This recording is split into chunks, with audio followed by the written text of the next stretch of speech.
আসসালামু আলাইকুম গাইস, কি অবস্থা সবার? কেমন আছেন সবাই? আশা করি সবাই ভালো আছেন। ফ্রেন্ড সার্কেল নাই, তার জন্য একা একা এই খোলা ময়দানে ইফতার করতেছি। ওইদিকে আজানও দিছে, ইফতার করতে হবে। ইফতারের জন্য একটু লেট হয়েছে, অফিস থেকে আসতে দেরি করছি। এখন কি করবো বলেন? আগে ইফতারটা খুলি, আজান দিছে।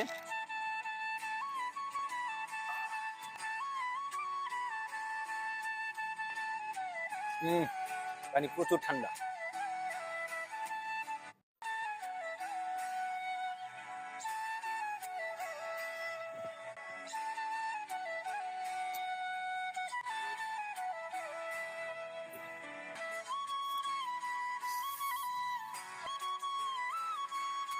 খাবার নাকি?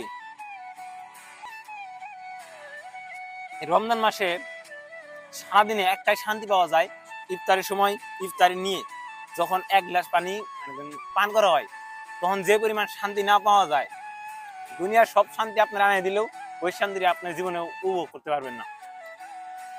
বেশি না, ইফতারি আপনার আছে আলু চপ, বেগুনের চপ, বুন্দি সবকিছু আছে, বেশি কিছু নাই, মাংস পোলাও এগুলো নাই। আর যে পরিমাণ শান্তি পাইছি ভাই, সারাদিন ক্লান্তির পরে ওই শান্তিটা পাইনি।